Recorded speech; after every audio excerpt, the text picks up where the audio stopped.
Hello, എല്ലാവർക്കും പുതിയൊരു വീഡിയോയിലേക്ക് സ്വാഗതം. അപ്പോൾ ഇന്നൊരു ചെറിയൊരു വ്ളോഗായിട്ടാണ് വന്നിട്ടുള്ളത്. കുറച്ച് വിശേഷങ്ങൾ ഉൾപ്പെടുത്തിയിട്ടുള്ളൂ, ഒരു ദിവസത്തെ കുറച്ച് കാര്യങ്ങൾ ഉൾപ്പെടുത്തിയിട്ടുള്ളതാണ്. അപ്പോൾ അതിനിടയ്ക്ക് ഒരു കടലക്കറിയും കൂടി കാണിക്കുന്നുണ്ട്. കടല ഞാൻ തലേ ദിവസം തന്നെ വെള്ളത്തിൽ കുതിർത്ത് വെച്ചിട്ടുണ്ടായിരുന്നു. അപ്പോൾ രാവിലെ അതിന് നല്ലോണം കഴുകി കുക്കറിലിട്ട് കൊടുത്തിട്ടുണ്ട്.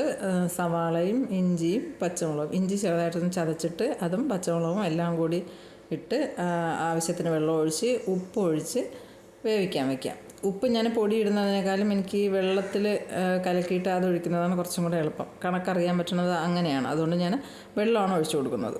അപ്പോൾ കടല വേവിക്കാനായിട്ട് അടുപ്പിൽ വെച്ചിട്ട് പുട്ടിൻ്റെ മാവ് നനച്ചെടുത്തിട്ടുണ്ട്. അപ്പോൾ ഇന്ന് രാവിലെ പുട്ടും കടലക്കറിയും പപ്പടവും. അപ്പോൾ പുട്ടിനായിട്ട് പൊടിയൊന്ന് നനച്ച് ഒരു 5 മിനിറ്റ് ഒന്ന് മാറ്റി വെച്ചിട്ട് പിന്നെ അതിനെ ഒന്നും കൂടി ഒന്ന് മിക്സ് ചെയ്ത ശേഷം മിക്സിയുടെ ജാറിലിട്ടൊന്ന് ജസ്റ്റ് ഒന്ന് പൊടിച്ചെടുക്കുക. അപ്പോൾ നല്ല പഞ്ഞി പോലെ നല്ല സോഫ്റ്റ് ആയിട്ടുള്ള പുട്ട് റെഡിയാക്കി കിട്ടും. അതുകൊണ്ട് ഞാൻ മിക്കവാറും അങ്ങനെയാണ് ചെയ്യുന്നത്. അപ്പോൾ അത് പൊടിച്ചെടുത്ത് വേറൊരു ബൗളിലോട്ട് മാറ്റിയിട്ട് തേങ്ങ വെച്ചിട്ടുണ്ടായിരുന്നു. തേങ്ങയും ഇതെല്ലാം കൂടെ ഇട്ട് കൊടുത്ത് പുട്ടും അടുപ്പിലാക്കിയിട്ടുണ്ട്. അപ്പോൾ ഇനി കടല വെന്ത് കഴിഞ്ഞാൽ ബാക്കി അതിനിടാനുള്ള സാധനങ്ങളെല്ലാം ഇട്ട് അത് റെഡിയാക്കി എടുക്കുക. അപ്പോൾ പുട്ടെല്ലാം റെഡിയാക്കി അത് അടുപ്പിൽ വെച്ച് വെച്ചപ്പോഴത്തേക്കും പയറല്ലല്ലോ കടല എല്ലാം റെഡിയായി വന്നിട്ടുണ്ട്. ഇനി അതിന് വേണ്ടിയിട്ട് കുറച്ച് തേങ്ങാപ്പാലൊന്ന് അരിച്ചെടുത്ത് മാറ്റി വെച്ചിട്ട് പിന്നെ പൊടിയെല്ലാം ഇട്ട് കൊടുക്കുക. അപ്പോൾ അതിനു മുമ്പ് ഞാൻ അരി തിളപ്പിച്ച് റൈസ് കുക്കറിലെടുത്ത് വെച്ചിട്ടുണ്ടായിരുന്നു.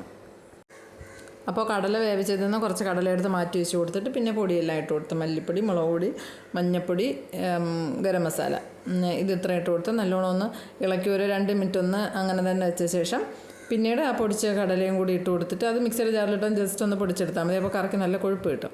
അതും കൂടി ഇട്ട് കൊടുത്ത് ഒന്ന് ഇളക്കിയിട്ട് അതിനകത്ത് തന്നെ കുറച്ച് വെള്ളം കാണുമല്ലോ. അപ്പോൾ ആ വെള്ളത്തിൽ തന്നെ ഇതെല്ലാം ഒന്ന് റെഡിയാക്കിയിട്ട് പിന്നെ തേങ്ങാപ്പാൽ ഒഴിച്ച് കൊടുക്കാം. തേങ്ങാപ്പാൽ ഒഴിച്ച് കൊടുത്ത് ഒരു 5 മിനിറ്റ് ഒന്ന് തിളപ്പിച്ചാൽ മതി. 5 മിനിറ്റ് തിളപ്പിക്കേണ്ട, ഒന്ന് ജസ്റ്റ് ഒന്ന് തിള വരുമ്പോഴത്തേക്കും ഓഫ് ചെയ്യാം. എന്നിട്ട് പിന്നെ കടുകും കൂടി വറുത്തിട്ട് കൊടുക്കാം.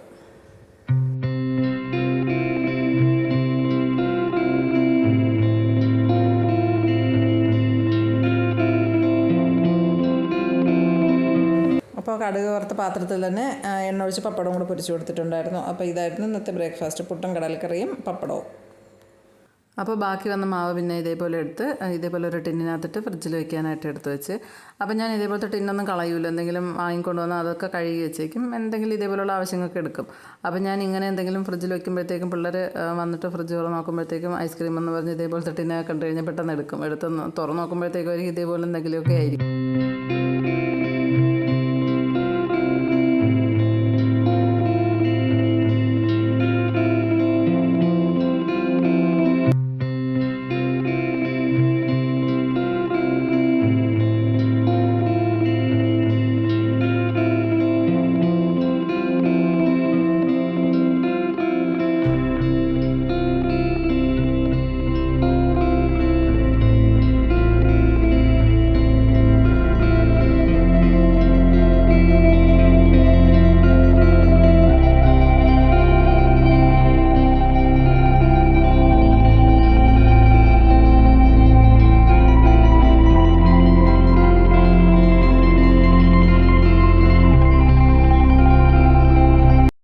പിന്നെ കുറേ പാത്രങ്ങളുണ്ടായിരുന്നു കഴുകാൻ, അതെല്ലാം ഒന്ന് സോപ്പ് ഇട്ട് കൊടുത്തിട്ടുണ്ടായിരുന്നു. അതെല്ലാം ഒന്ന് നല്ലോണം ഒന്ന് കഴുകി ഇതേപോലത്തെ ഒരു സ്റ്റാൻഡിലാണ് ഞാൻ പാത്രങ്ങൾ കഴുകി വയ്ക്കുന്നത്. അപ്പോൾ വെള്ളം നല്ലോണം തോർന്നിരിക്കും. അടിയിലത്തെ ബേസണിനകത്ത് ഫുള്ള് വെള്ളം ഒന്ന് കിടക്കും. അപ്പോൾ നമുക്ക് പാത്രങ്ങളെല്ലാം കഴുകി തീർന്നിട്ട് ആ ബേസണിലിരിക്കുന്ന വെള്ളം എടുത്ത് കളഞ്ഞാൽ മതി. അപ്പോൾ പാത്രങ്ങളെല്ലാം നല്ല ഉണങ്ങിയിരിക്കും കുറേ നേരം കഴിയുമ്പോഴത്തേക്കും. പിന്നെ അതെടുത്ത് കബോർഡിനകത്ത് വെച്ച് കൊടുക്കാം, നനവോടെ വയ്ക്കേണ്ട.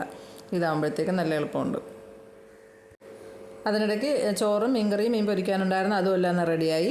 അതെല്ലാം ഒന്ന് ഒതുക്കി ഒരു അറ്റത്ത് വെച്ച് കൊടുത്തിട്ട് അവിടെ എല്ലാം ഒന്ന് നല്ലോണം ഒന്ന് കഴുകി തുടച്ച് എല്ലാം റെഡിയാക്കി ഇട്ടിട്ട് പിന്നെയാണ് വീട്ടിനകത്തോട്ട് തൂക്കാനും തുടയ്ക്കാനും ഒക്കെ കയറുന്നത്. അടുക്കളയെല്ലാം ഒതുങ്ങിയ ശേഷമേ ഞാൻ അങ്ങോട്ട് പോകുള്ളൂ. രാവിലെ എല്ലാം ഒതുക്കി ഒന്ന് ആരെങ്കിലും കയറി വന്നാൽ നമുക്ക് വൃത്തികളില്ലാത്ത രീതിയിൽ സാധനങ്ങളെല്ലാം ഒന്ന് ഒതുക്കി പറക്കിയെല്ലാം റെഡിയാക്കി ഇടും. തൂക്കുന്നത് തുടയ്ക്കുന്നത് അടുക്കളയെല്ലാം വൃത്തിയായ ശേഷമേ അങ്ങോട്ട് കയറുള്ളൂ. അപ്പം ഇപ്പോൾ വെക്കേഷനായിട്ട് മക്കളുള്ളതുകൊണ്ട് കുറച്ച് ജോലി അവരും കൂടെയൊക്കെ ചെയ്യും. വീട്ടിനകത്തുള്ള ജോലികൾ എന്തെങ്കിലുമൊക്കെ കുറച്ചും കൂടെ അവരും കൂടെയൊക്കെ ചെയ്യും. അപ്പം ഞാൻ ഇതെല്ലാം ഒന്ന് ഒതുങ്ങിയ ശേഷം അകത്തോട്ട് കയറി. പിന്നെ ഇപ്പോൾ വെക്കേഷൻ ആയതുകൊണ്ട് ഡെയിലി തുടയ്ക്കും, എല്ലാവരും ഉള്ളതല്ലേ, അതുകൊണ്ട് ഡെയിലി തുടയ്ക്കണം. ഇല്ലെങ്കിൽ 1-2 അല്ലെങ്കിൽ 2 ദിവസത്തിലൊരിക്കലേ തുടയ്ക്കുകയുള്ളൂ. അപ്പോൾ വീഡിയോ എല്ലാവർക്കും ഇഷ്ടമായെന്ന് വിചാരിക്കുന്നു. അപ്പോൾ ഇതുപോലത്തെ കുറച്ച് വിശേഷങ്ങളായിട്ട് ഇൻഷാ അല്ലാഹ് ഇനിയും വരാം.